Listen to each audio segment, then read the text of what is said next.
Hi, is me Prince. എല്ലാവർക്കും black W ചാനലിൻ്റെ പുതിയ വീഡിയോയിലേക്ക് സ്വാഗതം. എന്നുള്ള വിശേഷങ്ങൾ എല്ലാവർക്കും സുഖമല്ലേ? എല്ലാവരും ഹാപ്പി അല്ലേ? ഹാപ്പി ആയിട്ടിരിക്കുക. Anything happen live asked go on always പോസിറ്റീവായി. ARM അജയൻ്റെ രണ്ടാം മോചനം. അപ്പോൾ അതിൻ്റെ ട്രെയിലർ യൂട്യൂബിലൂടെ പുറത്തു വിട്ടു. ഞാൻ കാണുമ്പോൾ ഏകദേശം 1.3 മില്യൺ വ്യൂസും കടന്ന് ട്രെയിലർ മുന്നോട്ട് കുതിക്കുകയാണ്. ട്രെൻഡിങ്ങിൽ നമ്പർ 1 പോയിക്കൊണ്ടിരിക്കുകയാണ് ട്രെയിലർ. അപ്പോൾ ആ ട്രെയിലറിനെ കുറിച്ച് നോക്കുമ്പോൾ വളരെ മനോഹരമായൊരു ട്രെയിലർ, അല്ലെങ്കിൽ വളരെ ഒരു പ്രോമിസ് നൽകുന്ന, അല്ലെങ്കിൽ വളരെ ഒരു എക്സ്പെക്റ്റേഷൻ കൂട്ടുന്ന ഒരു ട്രെയിലറായിട്ടാണ് എനിക്ക് തോന്നിയത്. കാരണം അത്ര മനോഹരമായ വിഷ്വൽസും കാര്യങ്ങളും വളരെ റിച്ച് ആയിട്ടുള്ള വിഷ്വൽസും കാര്യങ്ങളൊക്കെ ആയിട്ട് തോന്നിയിട്ടൊരു പ്രോമിസ് നൽകുന്ന, അല്ലെങ്കിൽ ഒരു എന്താ പറയുന്നത്, നല്ലൊരു സിനിമയായിരിക്കുമെന്ന് നമുക്ക് കാണുമ്പോൾ തന്നെ തോന്നുന്ന രീതിയിലുള്ളൊരു ട്രെയിലറായിട്ടാണ് എനിക്ക് തോന്നിയത്. കണ്ടപ്പോൾ തന്നെ വളരെയധികം ഇമ്പ്രസ്സായിട്ട്, അല്ലെങ്കിൽ പണം കാണണമെന്ന് തോന്നുന്ന രീതിയിലുള്ളൊരു ട്രെയിലറാണ് നമുക്ക് അതിന് കണ്ടപ്പോൾ തോന്നിയത്. നമ്മൾ ഈ ചില സിനിമകൾ കാണുമ്പോൾ നമുക്ക് ട്രെയിലർ കാണുമ്പോൾ തോന്നും ഇത് ഫസ്റ്റ് തന്നെ കാണണമെന്ന് തോന്നും. അങ്ങനെ അത്തരത്തിലുള്ളൊരു ട്രെയിലറായിട്ടാണ് എനിക്ക് ട്രെയിലർ കണ്ടപ്പോൾ തോന്നിയത്. ARM അജയൻ്റെ രണ്ടാം മോചനം. പക്ഷേ അപ്പോൾ ഇതിൻ്റെ ഡയറക്ടർ എന്ന് പറയുന്നത് ജിതിൻ ലാലാണ്. അദ്ദേഹത്തിൻ്റെ 8 വർഷമായിട്ടുള്ളൊരു ഡ്രീം പ്രോജക്റ്റാണെന്നാണ് അദ്ദേഹം പറഞ്ഞത്. കാരണം അത്രയേറെ വർക്ക് ചെയ്തുകൊണ്ടൊരു സിനിമയാണ്. അദ്ദേഹത്തിൻ്റെ ഒരു ഡ്രീം പ്രോജക്റ്റാണ്. അദ്ദേഹത്തിൻ്റെ ആദ്യത്തെ സിനിമയാണ്, ആ സംവിധാനം ചെയ്യുന്ന ആദ്യത്തെ സിനിമയാണ് ഇത്, ARM എന്നത്. അദ്ദേഹം സഹസംവിധായകനായിട്ട് ബേസിൽ ജോസഫിൻ്റെ ഒക്കെ സഹസംവിധായകനായിരുന്നു. ഗോദ, കുഞ്ഞിരാമായണം, അതിലൊക്കെ സഹസംവിധായകനായിരുന്നു. പിന്നെ കൽക്കി, നിന്റെ മൊയ്തീന്, ഈ സിനിമകളിലെല്ലാം അദ്ദേഹം സഹസംവിധായകനായിരുന്നു. അദ്ദേഹം കൂടുതലും സഹസംവിധായകനായിട്ട് പ്രവർത്തിച്ച ചിത്രങ്ങളിലെല്ലാം ബേസിൽ ജോസഫിന് സാന്നിധ്യം ഉണ്ടായിരുന്നു, ടൊവിനോ തോമസിന് സാന്നിധ്യം ഉണ്ടായിരുന്നു. അതും മറ്റൊരു പ്രത്യേകതയാണ്. ആ രണ്ടുപേരും ഈ സിനിമയിൽ അഭിനയിക്കുന്നുണ്ട് എന്നതും മറ്റൊരു പ്രത്യേകതയാണെന്ന് പറയാം. ഇതിൻ്റെ സിനിമാറ്റോഗ്രാഫി എന്ന് പറയുന്നത് ചെയ്തിരിക്കുന്ന ജോമോൻറ്റി ജോണാണ്. മനോഹരമായ വിഷ്വൽസാണ്. ഇതിൻ്റെ മ്യൂസിക് ഡയറക്ടർ എന്ന് പറയുന്നത് ഡിബു ഞൈനാൻ തോമസ് ആണ്. അപ്പോൾ എല്ലാം കൊണ്ടും വളരെ പ്രതീക്ഷ നൽകുന്ന ഒരു ട്രെയിലറുമായിട്ടാണ് ജിതിൻ ലാൽ രംഗത്ത് വന്നിരിക്കുന്നതെന്ന് പറയാം. ചിത്രം ഓണം റിലീസാണ്. സെപ്റ്റംബർ 12 ചിത്രം തിയേറ്ററുകളിലേക്ക് എത്തുന്നത്. പിന്നെ ഇതിൻ്റെ നായകൻ ടൊവിനോ തോമസ്.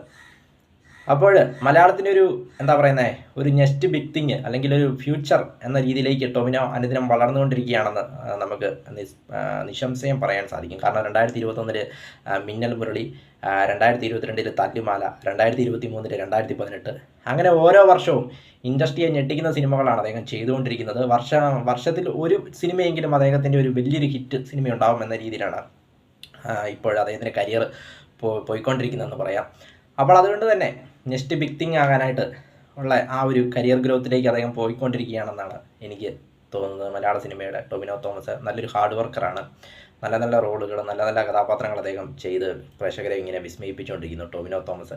ഇതിൽ അദ്ദേഹം 3 ക്യാരക്ടറാണ്. കാരണം ആ ട്രെയിലറിൽ തന്നെ കാണാം, ടൊവിനോ തോമസ് എന്ന പേരെഴുതി കാണിക്കുമ്പോൾ തന്നെ 3 ക്യാരക്ടറുകളുടെ പേരുകൾ കാണിക്കുന്നുണ്ട്: മണിയന്, അജയന്, കുഞ്ഞിക്കേളു.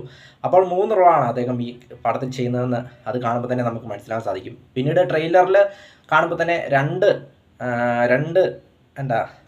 രീതിയിലുള്ള, അല്ലെങ്കിൽ പഴയതും പ്രസൻറ്റും അങ്ങനെയാണെന്ന് എനിക്ക് തോന്നുന്നു. 2 കാലഘട്ടത്തിലുള്ള കഥയാണെന്ന് തോന്നുന്നു.